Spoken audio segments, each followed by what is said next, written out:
Hi, everybody. Welcome to Come On You Spurs TV, where we talk about everything Spurs. My name is Soji, and with me, I have Chuma.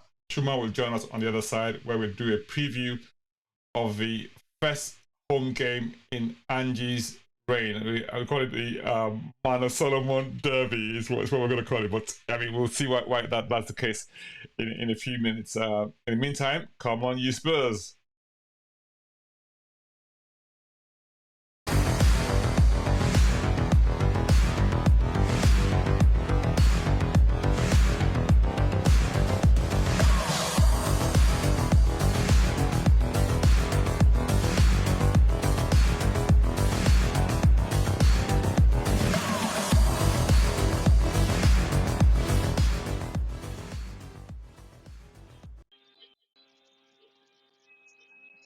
Yeah, welcome to Come On You Spurs TV. Like I said, where we talk about everything Spurs. Today we are looking at the Manor Solomon Derby as well as Ange's homecoming as Spurs manager. His first match at home, of course. Debut match as well. But if this is your first time here, we want to ask you to hit the subscribe button and like this channel, and as well as share with people who in your network. I also want to sort of use this opportunity to ask you to just to say a big word of thanks to all those who have supported us up to now, and ask that you continue to do so. And we really appreciate your support. We want to say a big thank you to you. Yeah. So Chuma, welcome. How are you? Oh, I'm fabulously awesome. Thank you. And looking forward to the Manor Solomon Derby. I think it's going to be. I think it's going to be very interesting because it's supposed to be a meeting between Shakhtar Donetsk's chairman and Daniel Levy, who would love to be a fly in that room, fly on Yeah. the wall, and listen to Okay. what So they're a going lot to. of people are wondering why we call it the Manor Solomon Derby. I mean, you want to explain that to our viewers? Yeah. So Shakhtar Donetsk is many fans who know is a Ukrainian club, and due to the problems with the issues of the war, Russia and Ukraine, um, it really affected their football, and especially their non-Ukrainian players.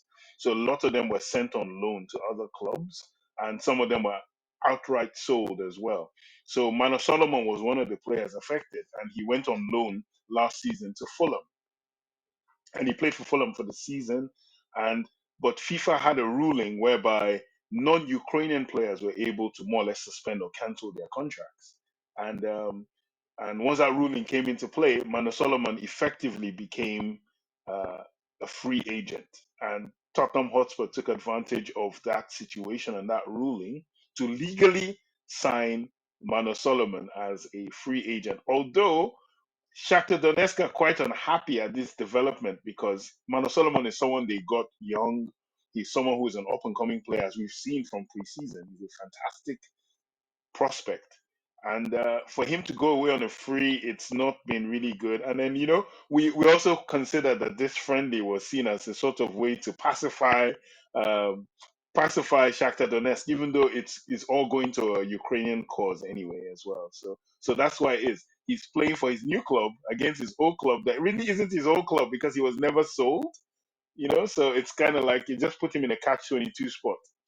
Yeah, that's interesting. I mean, on many levels, because on the one hand, it's not Tottenham's fault that that ruling was made. If we didn't buy him or take him on, another club would have taken him on. So effectively, it was like open season, if you like, on those players that fall into that category of being foreigners who play in the Ukrainian league. So I mean, it's just one of those things that happen in football, and that we've been privileged to be in position to, and then we didn't have to play Shakhtar Donetsk anyway, because I mean, for them, I mean, so for from Spurs' perspective, probably maybe you might call it an act of goodwill because, given the circumstances, like you said, I mean, we could have just gone and played our preseason, but this was specifically arranged, um, taking those circumstances into account.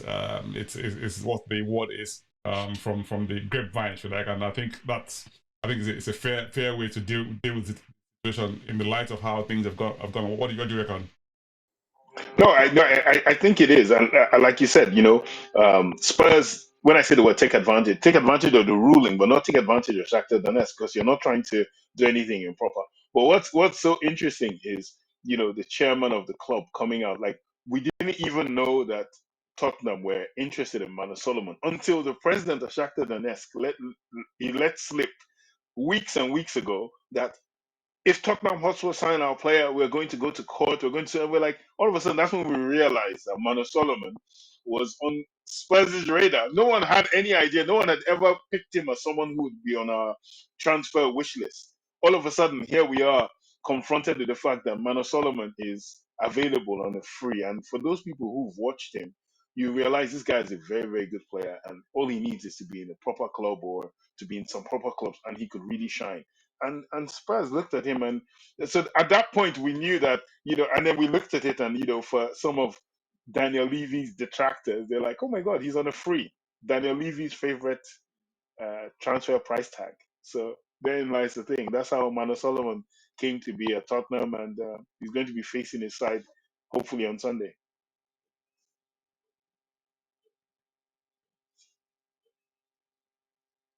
I mean, I mute myself. Right. So if we look at the whole Tottenham preseason tour of the Asia Pacific tour, with Australia, Singapore, and Thailand. I mean, okay, one game was called off in Thailand, so we didn't really get to face Leicester. So we had 2 games so far in preseason, and thinking around place, if you like, or it's like we haven't had enough preseason matches to get our boys up to scratch because we missed one match, and that's, for instance, might be put us on a back foot, like comprising to our rivals in the grand scheme of things. However, if you look at what other teams have done so far, I think most teams have probably played one more match than us, rather than I mean, having played maybe 5-6 matches in comparison to what we've done. So maybe it may not be such a bad thing in itself. But looking at the team now, some people will say, okay, fine, we didn't really play that many top teams. Okay, we didn't play Leicester. Leicester just been relegated, but they were the only Premiership just a few minutes back, if you like, And we have a situation whereby now we're playing. What's this? I mean, we're going to play Shakhtar Donetsk, who are not a bad team. They've always done very well in Champions League. Probably never reached the quarterfinal. But the amazing thing is that a lot of people who are praising a particular Premier League team now, obviously a lot of people may not realize that their former manager is not other than Mr. De Zerbi. How interesting is that? I mean,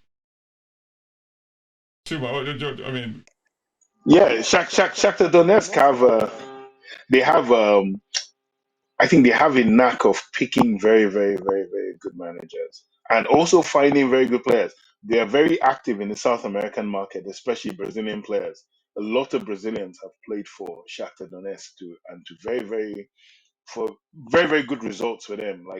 And they've sold them on for lots of money. Shakhtar have it's similar to what like Brighton. We're talking about De Zerbi now, Brighton, and Shakhtar find players, Shakhtar mold players, and for me, the two managers I have been more conscious of in Shakhtar were Paulo Fonseca, another link to Tottenham, Roberto De Zerbi as well, and both those managers brought styles to Shakhtar that they never had before.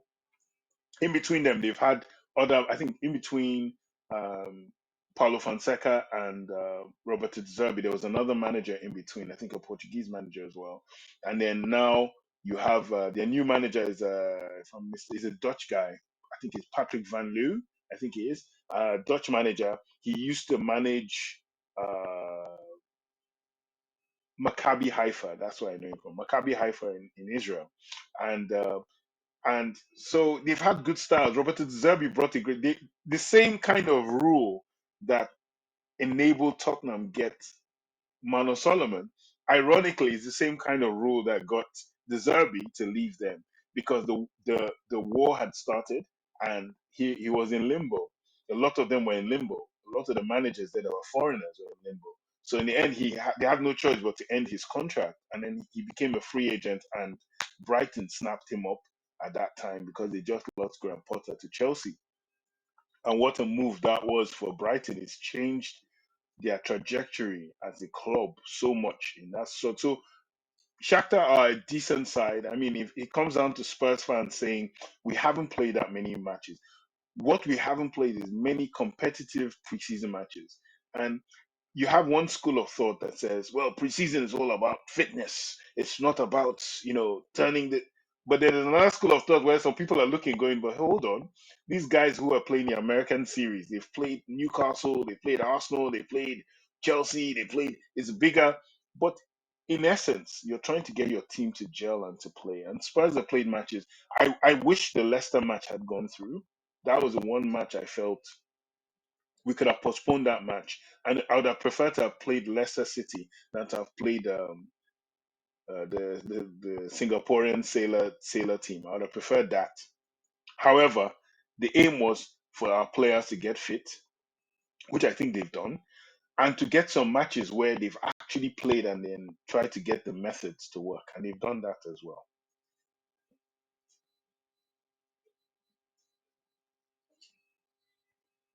You're, mu- I think you're muting it.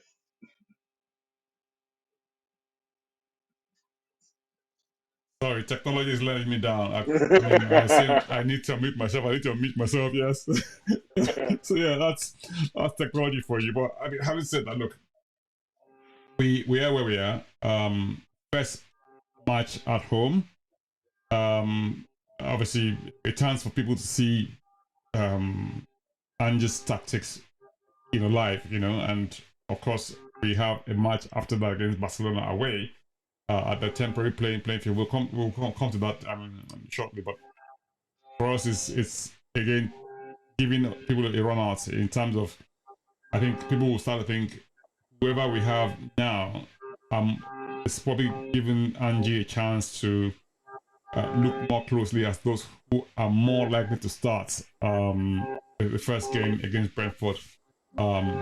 Not this Sunday, but I mean following Sunday the 13th when we have our first match away to Brentford. I mean, what do you Yeah, reckon? What do you think the attitude would be? Would it be to sort of yeah. give people a rundown of the whole team in one go, or just do the same thing which you did, which was having two halves, again giving everyone a chance to get around. What do you think is going to be the approach this time around? I would think he should do the same thing where he gives the run out, because in essence, you've had players have literally played. If they played two halves of two matches, they've only played 90 minutes of preseason football. So it's the more games you give them, the better. But I think he should be forming in his mind um, who are going to be his first teamers. And for me as well, I think what I'm looking forward to is there's a debate online, Spurs online, about the midfield. And would it be possible to see Lo Celso, Madison, and Bissouma in one midfield? And that's what I want to see. If Lo Celso and Madison could play together rather than one being the substitute for the other, like we've seen in these games. And we've seen both of them are actually quite good at what they do. Can they function together? And that would be more like everyone keeps talking about Ange and the Pep Guardiola model and how he's a Pep Guardiola you know follower, for want of a better word. So Guardiola, like we said in one of the games, we said that Guardiola would play both of them. He'll play both of them as two very highly functional eights, so to speak. Like it was like David Silva. It's like having David Silva and Kevin De Bruyne. I look at the two of them in that kind of vein. So my whole thing is it possible for us to see them together? And would we see that against Shakhtar, or will we see that against Barcelona where the game will be more technical? Would he be able to risk that? And then will we finally get to see probably see Ben Davies as a left back? I want to see Ben Davies play that left back and invert as opposed to playing left centre back. But then that also depends on our transfers and what's going to happen this weekend. There's a lot of stuff happening. Like we're going to get onto in another show possibly about the transfers and things happening around Spurs. But yeah, I think he might experiment a bit, but I think we're going to see a closer indication of what his starting team will be against Brentford come opening game of the season. Yeah, I mean, I think for Spurs fans, it's a chance to see Ange's system at play at close quarters. I mean, and see I mean, obviously against a competitive side. I think one of the things people may be again looking at is that look, um, some people say that look, we haven't done our transfer business early enough, at least in some certain departments. Others are saying, look, not everything depends on plenty of stuff going on around in the background and all of that. I know that transfer business is something that we probably need to sort of discuss as a separate program in itself because I mean it's very detailed. There's a lot of stuff going on. There are many players being looked at. There's plenty of negotiations going on everywhere, and I mean, obviously there's the Harry Kane speculation as well. Is he going to stay? Is he going to go? And there's plenty of chatter in that space. But that's not what we're talking about today. We're talking about the previewing the match between Shakhtar and Spurs. And someone I would have loved to see in this preseason would have been Tanguy Ndombele, and unfortunately he hasn't featured either because of injury or whatever it was. He didn't feature in any of the matches up to now. Now there's a lot of speculation also about whether or not he's going to be let go over this transfer window, but we wait to see what that happens. I mean, someone who has really impressed has been, like you said, Giovanni Lo Celso, and him in that midfield with Bissouma, or it could be with Højbjerg, who's also linked with transfer away from Tottenham. We don't know what that is, or Madison as well, and in that midfield trio, if you like, and we also want to see whether or not Manor Solomon is going to be a starter or is he going to be like backup for Son or Kulusevski, depending on what wing he plays, because he's been used on the left and he's also been used on the right, and every time wherever he's been used, he's really fit and like really sharp, so it's looking really good. And something which I also wanted us to sort of, a lot of people may not realize this, but for me, one big revelation has been Perisic this preseason. I mean, a lot of people always had Perisic as waste of time. But I look at him this preseason, I'm thinking to myself, this is where Perisic should be playing, further up front, and he's really looked the part. He's delivered crosses, he's made incisive progress in opponent's half, and he's been really effective. And I'm thinking to myself, if he's played up further up this season, I think we have good squad member there, and of course with his experience as well, I think it's going to be a good, nice second season for him. What do you reckon? No, I agree. I concur with all your sentiments. Ndombele, it's really been unfortunate that he hasn't played these games because he suffered an injury in training, and creating a goal, which is what we want to see him do. But in that space of time, this tells you how cruel football is. You know, we have that saying, one man's meat is another man's poison. He gets injured, and Lo Celso now has a breakout in preseason, and it's like, if it came down to would you keep Lo Celso or would you keep Ndombele right now, a majority of Spurs fans would say, yeah, we'll keep Lo Celso. And then Ndombele is attracting attention where they're actually offering the money up front, and you look at it and you go, And if Ndombele should go, it means it's a nailed on spot for Pape Matissa, another person who's not done his prospects any damage by being very, very good in preseason. So that means definitely Pape Matissa is staying and is going to be used as one of the two people outside the six.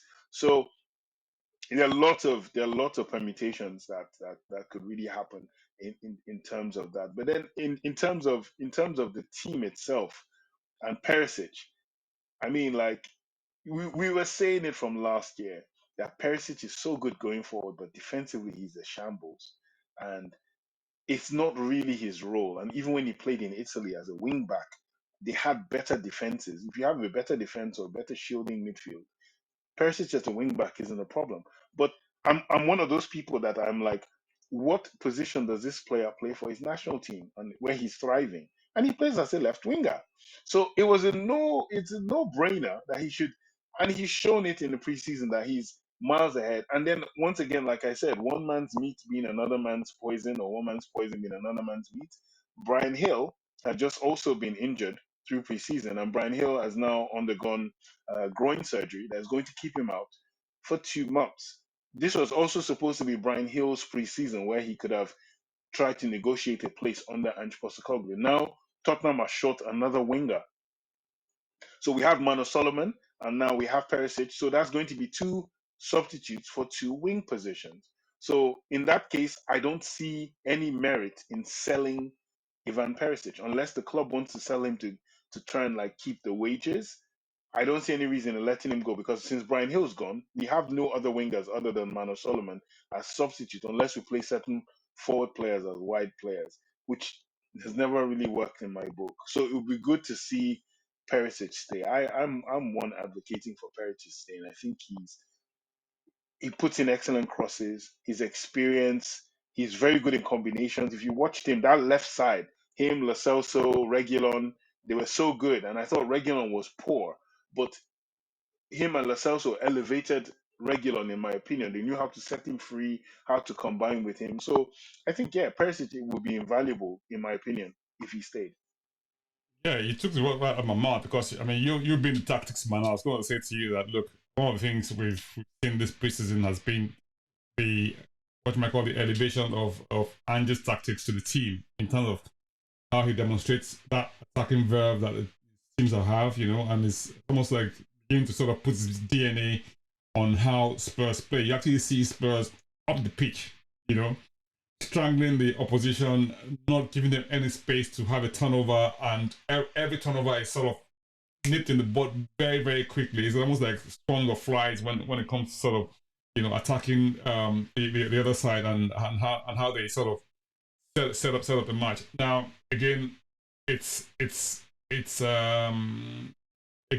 the better teams, right?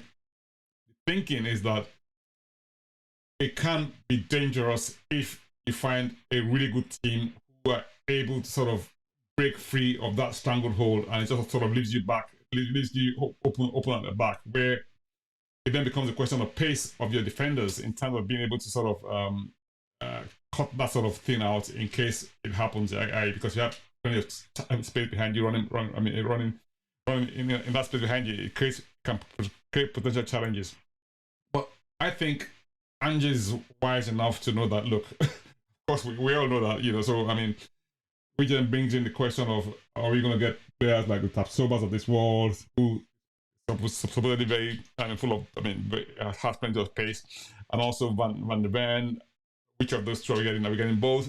Are we getting Longley? Are we getting, are we getting, who else are we getting? Those three are the sort of things that we, are the people that are being talked about at the moment. Let's also talk about this, striker who's very young, but of course, all of that is sort of being transfer window talk, and see what that looks like. But it tells us that, look, from a setup perspective, right? We're going to have, from all indications, Ange is going to set up his teams to be on the front foot. And that means taking the attack to the opposition. Now, what happens if the opposition do that to us? I'm glad you mentioned that. So I'll take your mind back to I think the game that set, or that the game that placed Ange Postecoglou on the map was Yokohama Marinos versus Man City, the preseason game. And that preseason game, Man City fielded a very good side. It wasn't a poor side. And yes, it was preseason, but that is one of only, I think, 3 times historically that a Pep Guardiola team has had less possession than any other team ever. I think it's only happened 3 times, and Ange is one of them. And not only that, Ange had 20% more possession than him. Now, this is a Pep Guardiola side that's very attacking, very front foot. Yet, Ange was like telling his guys, get that ball, own that ball, rule that ball, and let's see what happens. Ultimately, they lost the game. But like with his Celtic side in the Champions League last year, it was games they lost because of a lack of quality in terms of the attackers. If they had put their chances away, if they'd been less naive or higher skilled, they would have put Man City away easier. So I look at it the same way. And I love that thing he said. And said, like, I'm paraphrasing here, but he's like, if plan A doesn't work, we just make plan A work better. I'm not giving up on plan A. And that's that to me is like someone I respect that, where the guy says, I'm going to keep hitting this nail till this nail goes through this wood, this piece of wood. And I don't care if my hammer is blunt or I'm using the wrong side of the hammer. We're just going to keep going till it works. And I look at Spurs and I'm like, Spurs don't have defenders that have pace. Spurs don't have this. Everyone's looking at the negative side of Spurs, but Spurs have midfielders that can hold. Spurs have players that can do combination plays and keep possession. So if you can do that, if you can make that side so good, I'm not saying you shouldn't care about defense, but it's a case of if I can stranglehold you well enough, it doesn't matter how great a team you are. That means we just have to make our stranglehold better. I think that's the mentality he's going to use until he can upgrade his defense to what he wants it to be. Up until that point, he looks at it, it's like you have two eggs. You want to make an omelette. And usually people say, oh, omelette is 3 eggs or more. He said, no, let's keep making it with 2 eggs till we can get 3, till we can get 4. Then we're going to make better omelets. And that's I think is going to happen. If he has to play with Tanganga, Dyer, he'll do that. And all he's going to say to his midfield and these guys is, these two guys are not probably as good as what we want. Don't place them in a position where they have to suffer. So make sure we hold on to them. Make sure you don't allow these guys break. And that's what I think Ange will do, and I'm looking forward to it.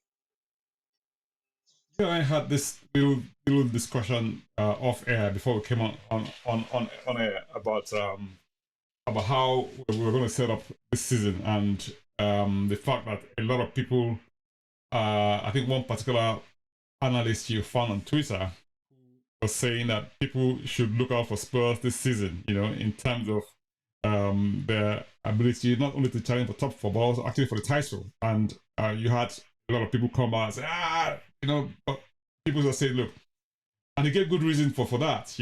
Maybe you want to talk through that. I found that really, really interesting because it's something that a lot of Spurs fans hopefully should encourage about.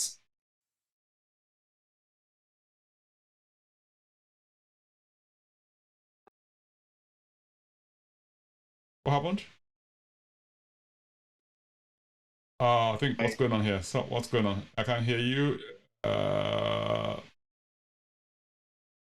Sound seems to have gone from your end. Don't know what happened. Okay, cool. Yeah, I'll give a shout out to the guy. His name is the Inverted Winger, and I think he has a UEFA coaching license, and he just writes articles on a variety of clubs and players as well. And he wrote down that in his opinion, Spurs are dark horses. He's not a Tottenham Hotspur fan.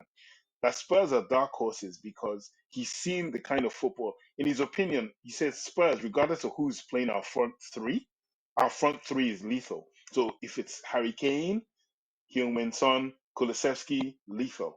If it's Richarlison in place of Kane, still lethal.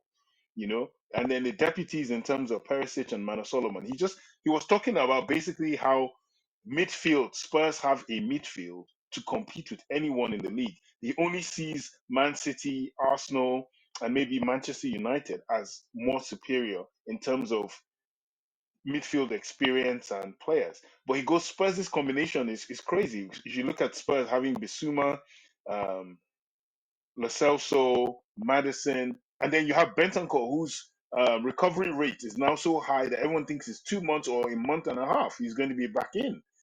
And he goes, look at those players. Those players function for an Ange Postecoglou system.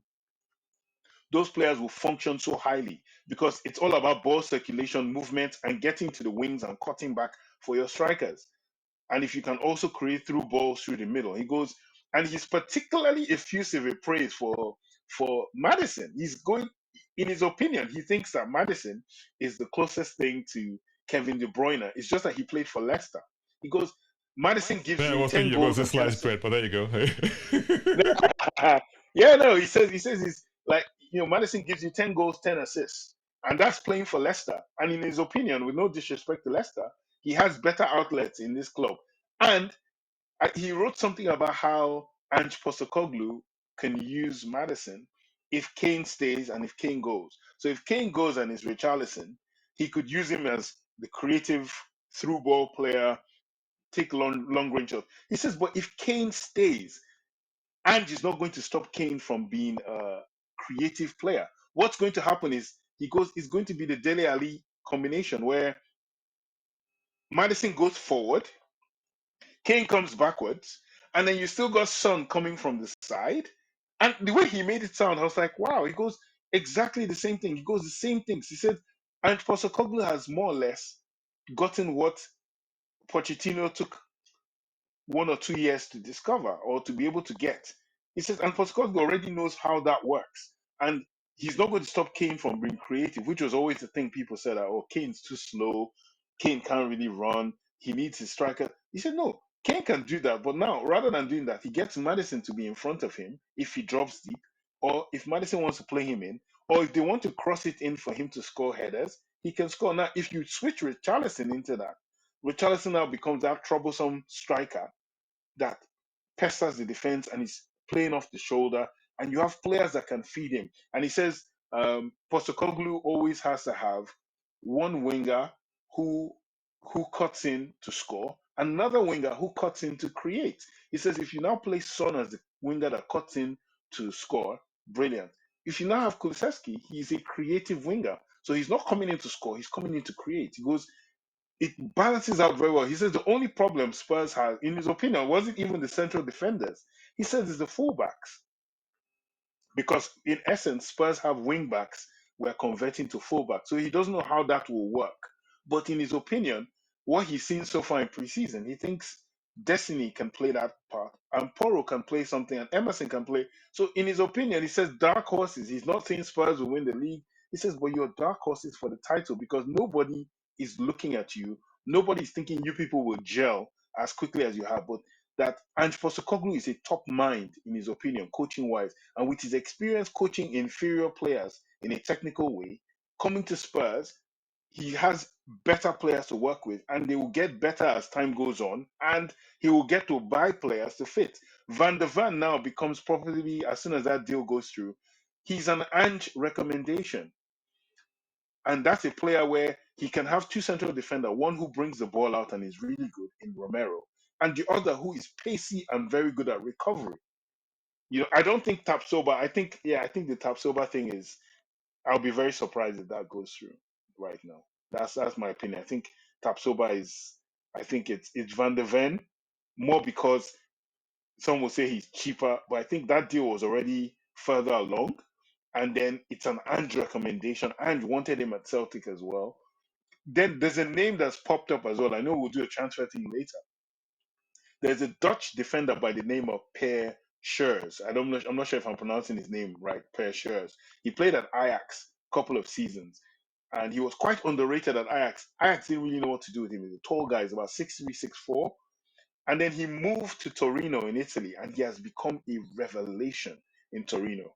And Jurgen Klopp has been after him for 2 years. Spurs as well were into him before he moved to Torino. I had no idea about that, but Spurs were looking to buy him. But this guy is supposed to be. But now the thing is, he's had an agreement with Crystal Palace because Crystal Palace thought they were going to sell their defender Mark Gahey, and you know Mark Gahey. They thought they were going to sell Mark Gahey to Spurs or someone else, so they were going to buy Per Schurz to come and replace him. So they have a verbal agreement in place, but Mark Gahey hasn't moved, and nobody's tried to buy him. So the deal is just there, and Spurs they say want to like sneak in and collect, and if they get this guy, that's your defense sorted in terms of you have three defenders or four at least, or three defenders and an understudy to play. So let's see what happens.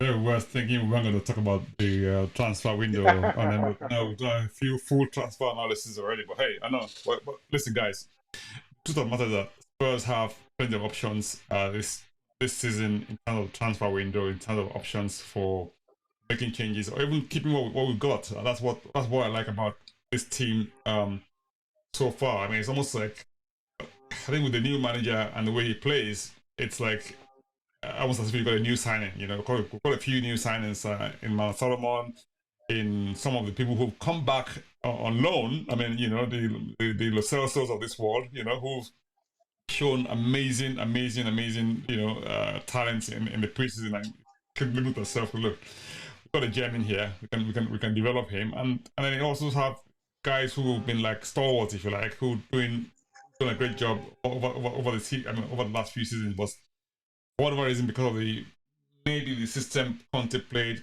which is totally remember what way Ange plays. You know, it's like, listen, you guys can do better than this, or we can, you know, turn you guys into something much more positive. And playing on the front foot, I think, may be a way forward for us this season. And like I said, I mean, this guy who's like Optimus's friend in his positivity, you know, it's like, hey, Yeah. we need more guys like him. What's his name again? The inverted winger. Is that what you call him? Right. Yeah. The inverted winger. The inverted winger. Send us a DM, you know. I mean, and then we might have you on the program, you know. Telling us a lot more how you think Spurs can do well this season. We would very much love to see that, you know. But yeah, I mean, I think we have a lot to look forward to this season. The Shakhtar Donetsk match it's going to be a good test for us, I think. You know, I think we depend on how effective we are as a team in terms of how we acquit ourselves. You know, I think it's going to be a good spectacle for punters to see. You know, and yeah. Final words on you. Final words. I mean, yeah, it's like, you know, it's like it's very rare. Like this time last year, or this time towards the end of last season, I'd rather say, um, we weren't looking forward to watching matches. We're like, oh, another Spurs match, another review. But here we are going. We don't have enough matches. We want more matches. We want to see more. You want to see what Ange is doing. What's Ange cooking? We really need to know. And for me, that's such a change in mindset. You know, that even if we without the players, without the transfer, I really didn't care about the transfers. Honestly, I I know this goes against most people that are Spurs fans, but I didn't care if we didn't buy any players. You know, I'm one of those people. I don't care. I just think the coaches, the systems, every player knows how to play football. And yes, I know some players are better than others, but I just think if you put players in the right position, on the right situation, even the so-called average players will amaze you. They will outstand you, or they'll do a good enough job to win. And I always point to, like you said, we pointed to Brighton, Newcastle, but let's go before that. Let's go to Leicester that pipped Spurs to the title in 2015-16. There are some players in there that you cannot tell me were the most technically gifted in the world, where no, they just found something that worked. They found a manager they could believe in, and he just kept it going. And here we are at Spurs. You know, fast forward, we have a manager we can believe in. We have a system. We have things we're working towards, and we have players that are willing to listen to this man and go with him for now, anyway. So let's see where that takes us. Absolutely fantastic. Thank you so much, Chuma. We've got a good team. We have players. We have every element of, or well, most of the tools we need. It's just a question of deployment, if you like, and we have the right coach who can deliver that for us. That's the summary of what Chuma is saying. And I think, hey, my name is Optimus, right? Optimus Prime himself. I can't disagree with any of that at all, you know. But guys, it's been a pleasure being here today. As always, subscribe, you know, hit the like button, share, and leave your comments. I would love to hear from you. What do you think Spurs will do this season? Meantime, come on, you Spurs. Come on, you Spurs.